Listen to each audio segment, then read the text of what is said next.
हर कोई टॉप 1% के बारे में बात करता है, लेकिन शायद ही कोई जानता है कि वास्तव में यह अंतर कितना बड़ा है। आइए शीर्ष 25% से शीर्ष 1% तक की संपत्ति की सीढ़ी चढ़ते हैं और देखते हैं कि वास्तव में ये कितना बड़ा अंतर है। आइए समझते हैं कि 2025 में शीर्ष 1% संपत्ति वर्ग में शामिल होने के लिए वास्तव में क्या करना होगा और इन नंबरों का वास्तव में क्या मतलब है। मैं एक बहुत ही सामान्य एशियाई अमेरिकी परिवार में पला बड़ा हूँ, जो मानता था कि शिक्षा और कड़ी मेहनत गरीबी से बाहर निकलने का रास्ता है। बाद में विश्व बैंक में काम करते हुए, सबसे गरीब देशों की अर्थव्यवस्थाओं का अध्ययन करते हुए और बाद में निजी इक्विटी फर्मों को सलाह देते हुए मैंने देखा कि धन वास्तव में कैसे काम करता है, विकासशील देशों से लेकर अरबों डॉलर के पोर्टफोलियो तक। और मैंने यही सीखा है, धन का मतलब यह नहीं है कि आप कितना कमाते हैं, यह इस बात पर निर्भर करता है कि आपका पैसा आपके लिए कैसे काम करता है। तो आज के वीडियो में हम 3 चीजों का पता लगाएंगे। नेटवर्थ और आय के हिसाब से शीर्ष 25%, 10%, 5%, 2% और 1% अमेरिकियों तक पहुंचने के लिए वास्तव में क्या करना होगा। करोड़पति वास्तव में कैसे पैसा बनाते हैं और उनमें से अधिकांश के पास 7 आय धाराएं हैं और सचेत आदतें जो उन्हें स्थायी धन बनाने में मदद करती हैं, जिसका हम स्वयं उपयोग कर सकते हैं। हाय दोस्तों, मैं दायने हूँ और इस चैनल पर हम धन बनाने और अपने परिवारों के लिए एक समृद्ध भविष्य बनाने के बारे में बात करते हैं। अब संख्याओं में गोता लगाने से पहले आइए इस बारे में बात करें कि हम धन को कैसे देखते हैं। 2024 चार्ल्स वेब मॉडर्न वेल्थ सर्वे के अनुसार अमेरिकी अब मानते हैं कि अमीर महसूस करने के लिए आपको 2.5 मिलियन की आवश्यकता है, जो कि 1 साल पहले 2.22 मिलियन थी। लेकिन यहाँ दिलचस्प बात यह है, आर्थिक रूप से सहज महसूस करने की सीमा वास्तव में $7,78,000 तक गिर गई। यह एक बदलाव को दर्शाता है। लोग फिजूल खर्ची से ज्यादा सुरक्षा को महत्व दे रहे हैं और यह हमें एक मूल सत्य पर वापस लाता है। धन केवल आय नहीं है, यह इस बारे में है कि हमारा पैसा हमारे लिए कैसे काम करता है। इसलिए जबकि औसत अमेरिकी परिवार 1.0606 मिलियन की कुल संपत्ति के साथ कागज पर करोड़पति जैसा दिखता है, वास्तविक मध्य वास्तव में $1,92,000 बैठता है। माध्य मूल रूप से मध्य बिंदु का प्रतिनिधित्व करता है। आधे घरों में ज्यादा है, आधे घरों में कम है। औसत ज्यादा है क्योंकि सबसे ज्यादा कमाने वाले इसे ऊपर की तरफ झुकाते हैं। तो यह अंतर बताता है कि धन कितना केंद्रित हो गया है और सिर्फ औसत ही भ्रामक क्यों हो सकता है।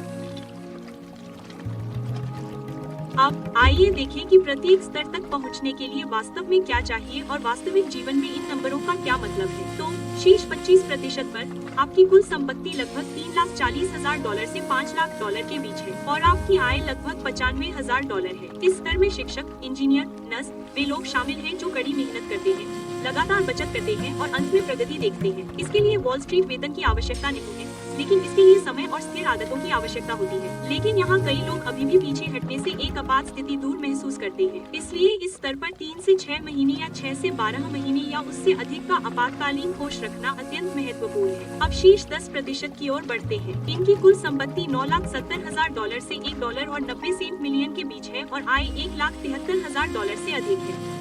कागजों पर यह समूह आरामदायक दिखता है, डॉक्टर, वकील, अधिकारी, लेकिन उनकी अधिकांश संपत्ति घरों और रिटायरमेंट अकाउंट जैसी अवैध संपत्तियों में है। अमेरिकी जनगणना ब्यूरो के विश्लेषण में पाया गया कि घरेलू संपत्ति का 28% घर की इक्विटी से बनता है और जब आप रिटायरमेंट बचत को शामिल करते हैं तो 62% होता है। इसलिए जबकि स्प्रेडशीट कहती है कि वे फल फूल रहे हैं, कई लोग अमीर महसूस नहीं करते हैं। उनके पास संपत्ति है लेकिन फिर भी सांस लेने के लिए तरलता के लिए काम कर रहे हैं। अब तिया को ऊपर ले जाते हुए हमें शीर्ष 5% मिलते हैं और उनकी कुल संपत्ति 1.1 से 3 मिलियन के बीच है और आय लगभग $3,40,000 है। यहीं पर पैसे का मनोविज्ञान बदल जाता है। केवल आय से स्वतंत्रता नहीं खरीदी जा सकती। यहाँ लोग स्वामित्व, इक्विटी, निवेश और ऐसी संपत्तियों पर ध्यान केंद्रित करना शुरू कर देते हैं जो तब भी बढ़ती हैं जब वे सो रहे होते हैं। अधिकांश कम से कम 40 वर्ष या उससे अधिक आयु के संचय से संरक्षण की ओर बढ़ रहे हैं। उनके सवाल ज्यादा कमाने से बदलकर यह हो जाते हैं कि मैंने जो बनाया है उसे कैसे सुरक्षित रखूं और उसे कैसे बनाए रखूं। अब प्रतिशत में ऊपर बढ़ते हैं तो हमें शीर्ष 2% मिलते हैं। कुल संपत्ति 2.7 से 5 मिलियन के बीच है और आय लगभग $5,00,000 है।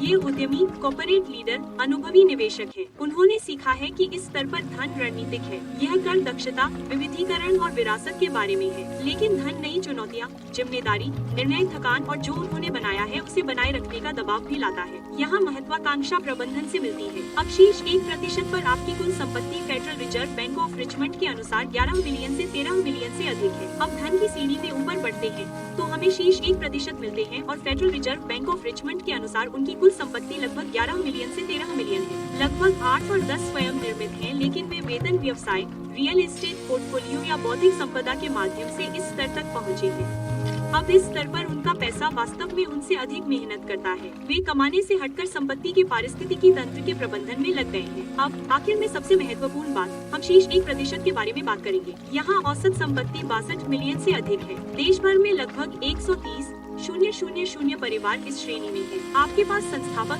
हेज फंड मैनेजर, मनोरंजनकर्ता, कई पीढ़ियों वाले परिवार हैं जिनकी संपत्ति निजी बाजारों और विरासत को आकार देने वाले उद्योगों और यहाँ तक कि सार्वजनिक नीति के माध्यम से बढ़ती है। तो निष्कर्ष यह है कि संपत्ति की सीढ़ी सीधी नहीं है, यह घाटिया है। शीर्ष 10% से 1% तक की छलांग केवल अधिक धन के बारे में नहीं है, यह पहुँच के बारे में है। समय, नेटवर्क और अवसरों तक पहुँच जो उनकी संपत्ति को कई गुना बढ़ा देते हैं। अब यदि आप अभी भी ऊपर चढ़ रहे हैं तो याद रखिए कि लक्ष्य खुद की तुलना शीर्ष से करना नहीं है। यह ऐसी प्रणालियाँ, आदतें और मानसिकताएं बनाना है जो आपके पैसे को आपके लिए काम करने दें। अब आइए थोड़ा दूर हटकर देखें। 2025 के मध्य तक अमेरिका में लगभग 24 मिलियन करोड़पति थे। लगभग 15 में से एक वयस्क। लेकिन करोड़पति का मतलब 10 लाख नकद नहीं है। इसका मतलब है कि आपकी संपत्ति में से कर्ज हटाने पर कुल 7 अंकों का योग बनता है। अकेले अमेरिका में 2024 में लगभग 300,000 नए करोड़पति बने, बढ़ते निवेश और घरों की बढ़ती कीमतों के कारण। और यहाँ दिलचस्प बात यह है कि अधिकांश करोड़पति एक ही वेतन पर निर्भर नहीं होते हैं। वे नौकरी, व्यवसाय, लाभांश, रियल एस्टेट, ब्याज, रॉयल्टी और साझेदारी से 7 आय के स्रोत प्राप्त करते हैं। इसे एक मेज की तरह समझें। इसके जितने बड़े पैर होंगे, यह उतना ही मजबूत होगा। अगर एक आपको धीमा करता है तो दूसरे आपको स्थिर रखते हैं। लेकिन कई स्रोत बनाने से पहले आपको स्थिरता की आवश्यकता होती है। एक आपातकालीन निधि, उच्च उपज बचत खाते में 3 से 6 महीने के खर्चों के लिए धन रखना आकर्षक नहीं है, लेकिन यह आपके धन इंजन को तब चालू रखता है जब जीवन अप्रत्याशित हो जाता है। और यहाँ सच्चाई है, अधिकांश करोड़पति दिखावटी नहीं होते हैं। वे छोटे व्यवसाय के मालिक, पेशेवर, दोहरी आय वाले परिवार हैं जो दशकों से चुपचाप निर्माण कर रहे हैं। थॉमस स्टैनली और विलियम डेनको की क्लासिक किताब द मिलियनियर नेक्स्ट डोर में पाया गया कि अधिकांश लोग अपनी औकात से कम खर्च करते हैं और स्टेटस से ज्यादा आजादी को महत्व देते हैं। Ramsey solution national study of millionaires ने 10,000 से ज्यादा मिलियनियर्स का सर्वे किया और पाया कि 79% को विरासत में एक पैसा भी नहीं मिला। उन्होंने दशकों तक अनुशासन, लगातार बचत और स्मार्ट निवेश के जरिए अपनी संपत्ति बनाई। और रिच हैबिट स्टडी में पाया गया कि 61% सेल्फ मेड मिलियनियर छोटे व्यवसाय के मालिक हैं। धन रातों रात नहीं बनता है, यह चुपचाप तब बढ़ता है जब आप लंबे समय तक शांत, लगातार निर्णय ले सकते हैं। अब अगर आपको इस तरह से धन के पीछे के वास्तविक आंकड़ों और मनोविज्ञान को तोड़ना पसंद है, तो मेरे फ्री कैफे इकोनॉमिक्स न्यूज़लेटर से जुड़िए। हर हफ्ते मैं आपके इनबॉक्स में ताज़ा वित्तीय अंतर्दृष्टि और धन संबंधी सुझाव सीधे आपके इनबॉक्स में साझा करता हूँ, ताकि समय के साथ आप समझदारी से पैसे कमा सकें। आप नीचे दिए गए विवरण बॉक्स में दिए गए लिंक से साइन अप कर सकते हैं। अब यह स्पष्ट तस्वीर के साथ कि वास्तव में अमीर कौन है, सबसे ज्यादा खर्च करने वाले नहीं, बल्कि सबसे लगातार बनाने वाले।